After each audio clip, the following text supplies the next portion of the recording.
जय हिंद बच्चों। अगर बच्चों आप लोग क्लास 9th के स्टूडेंट हैं और अर्धवार्षिक परीक्षा 2025 और 26 विषय विज्ञान की तैयारी कर रहे हैं तो ये वीडियो आपके लिए काफ़ी ज़्यादा इम्पोर्टेंट होने वाला है।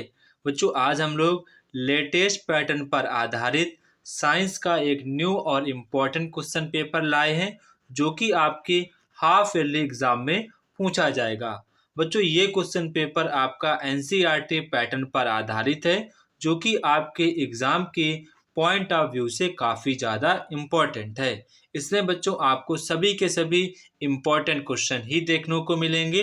अगर बच्चों आप लोगों ने इस क्वेश्चन पेपर की अच्छे प्रकार से प्रैक्टिस कर ली तो बच्चों मैं दावे के साथ कह सकता हूँ कि आप सभी लोगों के एग्जाम में 70 में से 60 प्लस मार्क्स 100% आएंगे। तो बच्चों आज हम लोग इस क्वेश्चन पेपर को करेंगे सॉल्व और देखते हैं कि आपके एग्जाम के लिए कौन कौन से इम्पोर्टेंट क्वेश्चन बन सकते हैं। तो बच्चों यहाँ पर आपसे जो पहला क्वेश्चन कह रहा है कि निम्नलिखित में से कौन सी एक सदिश राशि है। सदिश राशि का मतलब यहाँ पर है जिसमें आपकी दिशा और परिणाम आपकी दोनों चीजें उसमें हो। क्या हो? आपकी दिशा भी हो, साथ साथ में आपका परिणाम भी उसमें शामिल हो। तो ये आपको चीजें ध्यान रखना है। तो देखो यहाँ पर आपकी दूरी में केवल आपका परिणाम रहता है, चाल में परिणाम, कार में भी आपका। तो यहाँ पर जो राशि होगी संवेग, संवेग आपकी एक सदिश राशि हो जाएगी। इसके बाद आपका नेक्स्ट क्वेश्चन है गति कर रहे पिंड की दूरी समय ग्राफ की ढलान को क्या कहते हैं। जैसे आपको कोई गति कर रही है और दूरी समय ग्राफ का जो रहेगा उसकी जो ढलान होती है उसको हम लोग किस नाम से जानते हैं? उसको हम लोग जानते हैं पिंड की चाल। क्या जानते हैं? पिंड की चाल। इसके बाद जो आपका नेक्स्ट क्वेश्चन है एक कण वृत्तीय पथ पर गति करता है, एक पूरा चक्कर होने के बाद उसका विस्थापन कितना होगा।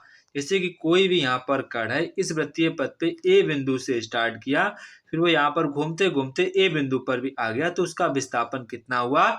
उसका विस्थापन यहाँ पर 0 रहेगा क्योंकि उनके बीच की दूरी है, अधिकतम जो दूरी रहेगी वो आपकी 0 रहेगी। तो यहाँ पर आपका आंसर हो जाएगा 0। क्या हो जाएगा? 0।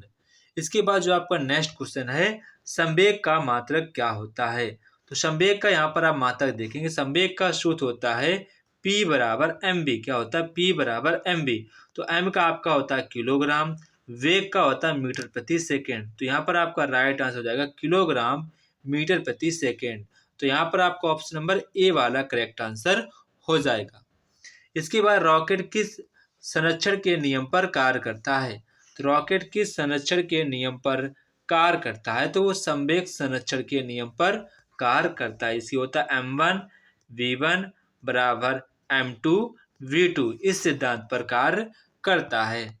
यदि दो पिंडों के बीच की दूरी है 2 गुनी कर दी जाए तो उनके बीच जो लगने वाला बल है वो कैसा हो जाएगा। जैसे हम पिंड की बात करूं तो यह आपका फार्मूला होता है G1 and M2 upon R square. अगर इनके बीच की दूरी आधी कर दी जाएगी यानी 1/2 कर देंगे, स्क्वायर कर देंगे, तो यहाँ पर 1/4 हो जाएगा, 4 आपका ऊपर चला जाएगा। तो इसका मतलब आपका बल कैसा हो जाएगा? आपका बल यहाँ पर आपको पता हो गया, अगर यहाँ पर 4 है तो क्या हो जाएगा? 1/4 यहाँ पर आपका हो जाएगा, 1/4। क्या हो जाएगा? 1/4 आपका हो जाएगा। इसके बाद आपका जो नेक्स्ट क्वेश्चन यहाँ पर है आपेक्षिक घनत्व का मात्रक होता है। तो आपेक्षिक घनत्व का यहाँ पर मात्रक होता है, तो इनमें से आपेक्षिक घनत्व का कोई भी मात्रक नहीं होता है। ठीक है, कोई भी मात्रक नहीं होता है। निम्न में से किस अवस्था में आकृति व आयतन दोनों निश्चित रहते हैं। तो ठोस अवस्था में आकृति व आयतन आपके दोनों को दोनों निश्चित रहते हैं। निम्न में से कौन सा द्रव्य नहीं है। तो निम्न में से कौन सा द्रव्य नहीं है? तो यहाँ पर आपको जो प्रकाश है वो आपका द्रव्य नहीं है। निम्न में से कौन सा मिश्रण है। तो आपका यहाँ पर कौन सा मिश्रण है, तो वो आपका सही जवाब हो जाएगा वायु आपका मिश्रण है। इसके बाद उपखंड खा जहाँ पर आपसे रासायनिक विज्ञान से संबंधित क्वेश्चन पूछे जाते हैं। नमक का जलीय विलयन है। तो नमक का जलीय विलयन आपका एक समांगी मिश्रण है। क्या है? समांगी मिश्रण है। पारे का रासायनिक प्रतीक क्या है? Hg। मैग्नीशियम सल्फेट का रासायनिक सूत्र क्या है? MgSO4। क्या है? MgSO4 है। इसके बाद आपका उपखंड गा है जहां पर आपसे जीव विज्ञान से संबंधित क्वेश्चन पूछे जाएंगे।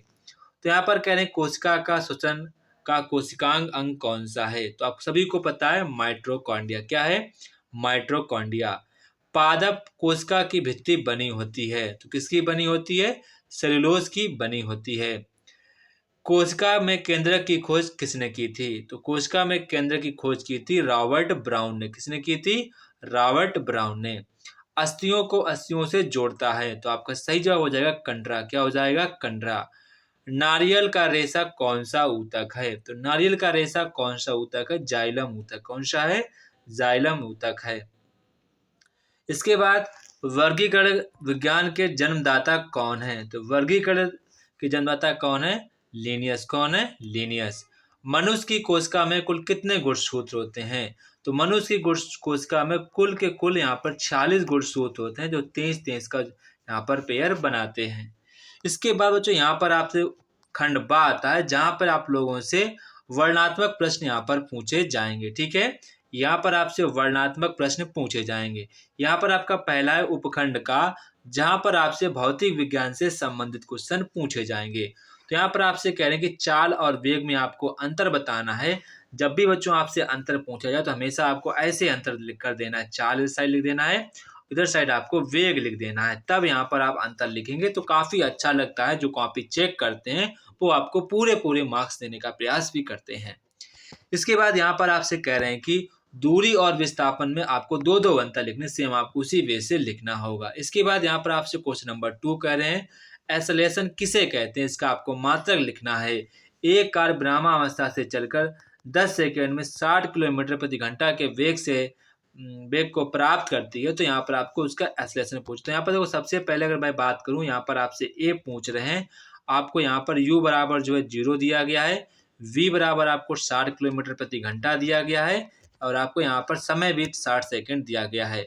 तो यहाँ पर आपको करना क्या है? यहाँ पर आपको गति का प्रथम समीकरण लगा देना, v बराबर u प्लस AT। तो यहाँ पर v की वैल्यू आपकी 60 हो जाएगी, u की वैल्यू आपकी 0 है, a की वैल्यू आपसे पूछी गई थी, तो आपका t की वैल्यू आपको 10 सेकेंड दी गई, तो इससे ये कट जाएगा। तो a की जो वैल्यू आपकी यहाँ पर आ जाएगी। वैसे तो यहाँ पर आपको सबसे पहले बात कहूँ, सबसे पहले आपको 60 किलोमीटर प्रति घंटा को मीटर प्रति सेकंड में बदलना होगा। किसमें बदलना होगा? मीटर प्रति सेकंड में आपको बदलना होगा। ठीक है, इसके बाद यहाँ पर आपको वैल्यू रखनी है, ये बात आपको ध्यान रखना है। इसके बाद यहाँ पर आपसे कह रहे हैं कि संतुलित और असंतुलित बलों में आपको 4 अंतर बताने हैं। गति का थर्ड नियम कौन सा? यहाँ पर आपको इसको प्रूव भी करना है। काफी ज्यादा ये इंपॉर्टेंट क्वेश्चन है। इसके बाद अथवा में आपसे कह रहे हैं कि यहाँ पर अथवा में आपसे कह रहे हैं कि आर्किमिडीज का सिद्धांत क्या है? इसका प्रयोगात्मक सत्यापन भी आपको करना है। इसके बाद यहाँ पर आपका उपखंड ख आता है, जहाँ से आप लोगों से रसायन विज्ञान के क्वेश्चन पूछे जाते हैं। तो यहाँ पर आपसे कह रहे हैं कि क्वथन और वाष्पन में 4 यहाँ पर आपको अंतर लिखने हैं। वास्तविक विलयन और कोलाइडी विलयन में आपको 4 अंतर लिखने हैं। परमाणु और अणु में आपको 4 अंतर लिखने हैं। द्रव्य की अविनाशता का नियम आपको समझाना, और इसका आपको यहाँ पर एग्जाम्पल भी देना है।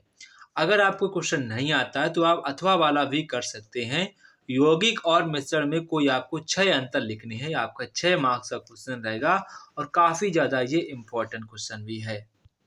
इसके बाद यहाँ पर आपका उपखंड का आता है, जहां से आप लोगों से जीव विज्ञान संबंधित क्वेश्चन पूछे जाएंगे, जो कि आपके एग्जाम के पॉइंट ऑफ व्यू से काफी ज्यादा इंपॉर्टेंट है। तो यहाँ पर आपसे कह रहे हैं यूकैरियोटिक प्रोकैरियोटिक कोशिकाओं में आपको 4 अंतर लिखने हैं। माइटोकॉन्ड्रिया की संरचना एवं कार्यों का यहाँ पर आपको सचित्र वर्णन करना है।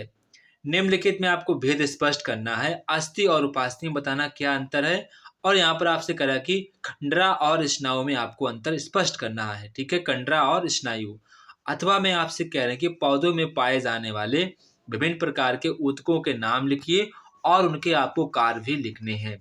काफी ज्यादा इंपॉर्टेंट क्वेश्चन है आपके एग्जाम के पॉइंट ऑफ व्यू से। आप सभी लोग इस क्वेश्चन की अच्छे प्रकार से प्रिपेयरी करनी है।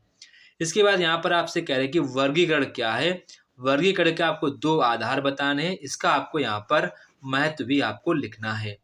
अथवा में यहाँ पर आपसे कह रहे हैं कि पादप कोशिका की संरचना जो पादप कोशिका जो होती है, उसकी यहाँ पर आपको इलेक्ट्रॉन सूक्ष्मदर्शी चित्र बनाइए, उसके भागों का भी नाम लिखिए।